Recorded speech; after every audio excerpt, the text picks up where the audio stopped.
আসসালামু আলাইকুম। ছবি রান্নাঘরে আপনাদের সবাইকে স্বাগত। আজকে আমি দারুণ স্বাদের দারুণ টেস্টি রস পুলি পিঠার একটা রেসিপি আপনাদের সঙ্গে শেয়ার করব বন্ধুরা। আর এই পিঠাটা খেতে দুর্দান্ত লাগে, মুখে দিলেই মিলিয়ে যাবে। চলুন কিভাবে পিঠাটা বানাচ্ছি সেটাই আপনাদের সঙ্গে শেয়ার করব। পিঠা বানানোর জন্য 1 কাপ নিয়েছি সুজি। গ্যাসের ওভেনে একটা কড়াই বসিয়েছি। দেব 1 চামচ গাওয়া ঘি।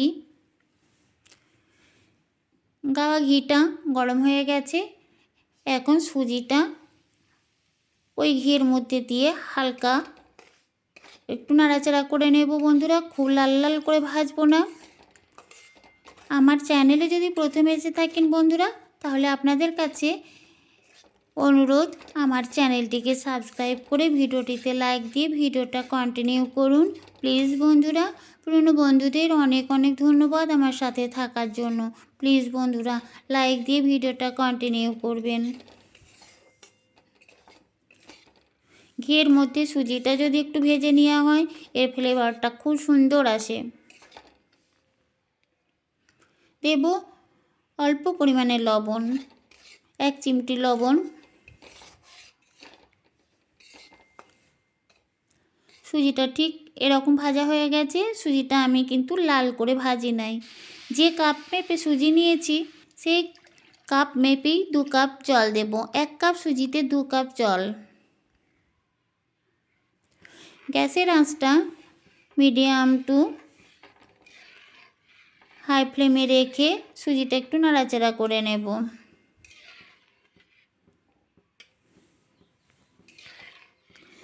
গ্যাসের আঁচটা কিন্তু পুরোপুরি হাই ফ্লেমে রাখলে জলটা শুকিয়ে যাবে, তাড়াতাড়ি সুজিটা কাঁচা থেকে যাবে।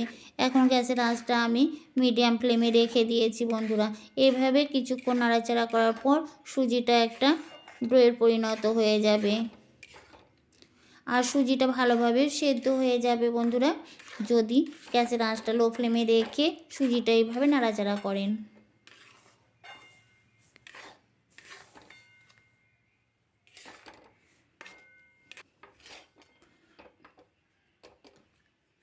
সুজি থেকে জল পুরোপুরি শুকিয়ে গেছে আর সুজিটা দারুণভাবে সেদ্ধ হয়ে গেছে। দেখুন বন্ধুরা, একটা ডো বানানো হয়ে গেছে। ঠিক চালের গুঁড়ো খামিরের মতো বানানো হয়ে গেছে। আমি একটা প্লেটের মধ্যে ঢেলে নেব। আর এই সুজিটা হালকা গরম অবস্থায় হাতে করে ভালোভাবে ম্যাশ করে নেব।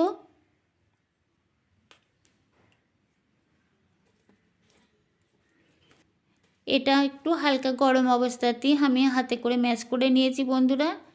এই দেখুন কত সুন্দর হয়েছে। আমি এখন সুজির এই ডোটা রেখে দেব। একটা পিঠার জন্য নারকেলের পুর বানাবো। নারকেল কোড়া নিয়েছি খেজুর গুড়ের পাটালি, একটু জল দিয়ে পাটালিটা দিয়েছি আর নারকেল দিয়ে একটা পুর বানিয়ে নেব। ঠিক পুরটা এভাবে ঝরঝরে হতে হবে। এখান থেকে সুজির ডোটা থেকে অল্প অল্প করে নেব আর ঠিক এরকমভাবে পাতলা করে, এই দেখুন ঠিক যেমন বেলে নেয় লুচির আকারে, হাতে করেই আমি এটা বানিয়ে নিচ্ছি বন্ধুরা। এটা আমি বেলার ঝামেলা ছাড়াই এই পিঠাটা বানাবো। কিন্তু যে পুলি পিঠাটা একটু মোটা করে বানানো হয় তার থেকে এটা একটু পাতলা করে নিতে হবে।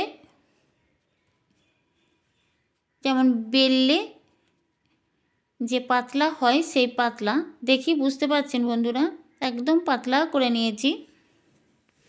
আর এইভাবে নারকেলের পুরটা লম্বা করে দিয়ে আমি এইভাবে বুঝিয়ে নেব।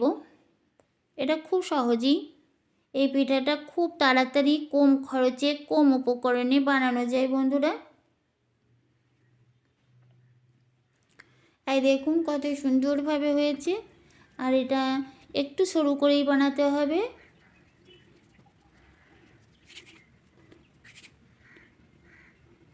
এভাবে সব পিঠাগুলো আমি বানিয়ে নেব।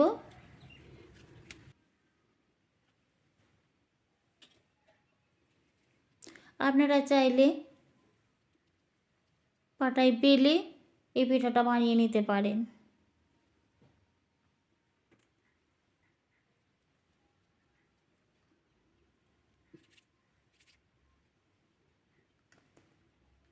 আমার পিঠাগুলো সব বানানো হয়ে গেছে। ঠিক এইভাবে পিঠাগুলো বানিয়ে নেব। গ্যাসের ওভেনে একটা কড়াই বসিয়েছি, দেব সাদা তেল। তেলটা গরম হয়ে গেছে বন্ধুরা। এখন একটা একটা করে পিঠাগুলো দিয়ে কিছুক্ষণ জাল করার পর একটু নাড়িয়ে দেব। এখন খুন্তির সাহায্যে উল্টে পাল্টে একটু লাল লাল করে ভেজে নেব। প্রথমে কিন্তু উল্টাতে গেলে ভেঙে যেতে পারে। আর এই সুজির এই পিঠাগুলো এইভাবে বানালে বন্ধুরা পুরটা বেরিয়ে আসবে না, খুব সুন্দরভাবে এটা ভাজা হবে। গ্যাসের আঁচটা মিডিয়াম ফ্লেমে রেখে এইভাবে লাল লাল করে ভেজে নিয়েছি। বাকি পিঠাগুলো ঠিক একইভাবে আমি ভেজে নেব। গ্যাসের ওভেনে একটা কড়াই বসিয়েছি বন্ধুরা। 1 কাপ জল আর 1 কাপ চিনি, 2টো এলাচ ফ্লেভারের জন্য দিয়ে আমি জাস্ট একটু ফুটিয়ে নেব। যতক্ষণ চিনিটা গলে যাচ্ছে ততক্ষণ আমি এটা জাল করে নেব। এটা কিন্তু বেশিক্ষণ ফোটাবো না। চিনিটা গলে গেছে, এখন পিঠাগুলো দিয়ে 2 মিনিটের মতো জাল করে নেব বন্ধুরা। 2 মিনিট জাল করা হয়ে গেছে বন্ধুরা। 2 মিনিট ফোটানোর পর গ্যাসটা আমি বন্ধ করে দিয়েছি। এখন ঢাকা দিয়ে আধ ঘন্টা রেখে দেব। তারপরে এসে দেখাচ্ছি। তাই দেখুন পিঠাগুলো ফুলে কীরকম মোটা মোটা হয়ে গেছে। আর খেতে দুর্দান্ত হয়েছিল বন্ধুরা, একদম নরম, মুখে দিলেই মিলিয়ে যাবে এই পিঠাটা।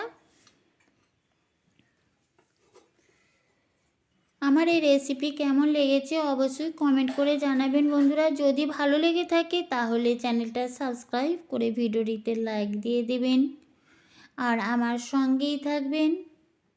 আবার দেখা হবে বন্ধুরা পরের ভিডিওতে অন্য কোনো রেসিপি নিয়ে, অন্য কোনো ভিডিওতে। আল্লাহ হাফেজ।